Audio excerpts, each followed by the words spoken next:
Hello la communauté Upendo, voici les 3 bonnes nouvelles de la semaine.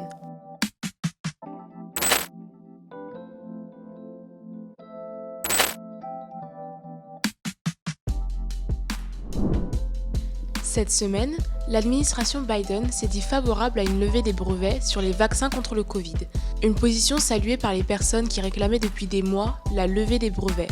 Même si l'Allemagne est pour l'heure hostile à l'idée, une partie des pays européens, dont la France, y sont également favorables.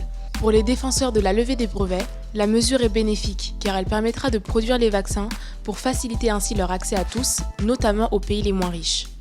Les pays du Sud produisent souvent les produits de santé que nous on utilise en Europe. L'Inde est le pays au monde avec la Chine qui produit le plus de produits pharmaceutiques, donc c'est un pays qui est très à la pointe. Pourquoi les empêcher de produire des vaccins qui sauveront leur population? La levée des brevets leur permettra de produire ces vaccins. Et notamment, je pense aux Indiens qui font face à une situation dramatique au niveau sanitaire.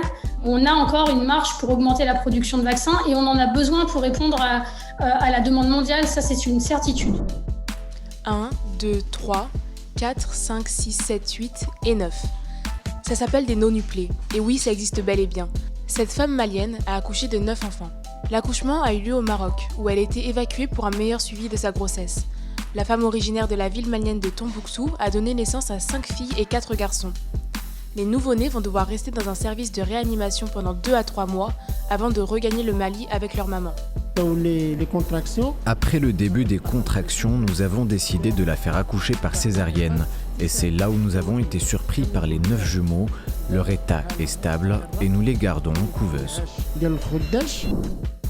Désormais, des pourboires sur Twitter. Enfin, si vous êtes sur Twitter, voici une nouvelle qui pourrait vous intéresser. Le réseau social a déployé son système de pourboire. Depuis le 6 mai, les usagers de Twitter peuvent récompenser les comptes qu'ils apprécient le plus. Pour le moment, seule une sélection de comptes anglophones dont des auteurs, des journalistes et des ONG peuvent afficher sur leur compte Twitter une petite icône pointant vers un système de paiement permettant aux gens de leur verser de l'argent. Mais selon le réseau social, d'autres membres pourront bientôt profiter de cette fonctionnalité nommée TipJar. Rendez-vous dimanche prochain pour un nouveau récap actu. D'ici là, n'oubliez pas de suivre Upendo sur Instagram, Facebook, YouTube, Twitter, LinkedIn et TikTok.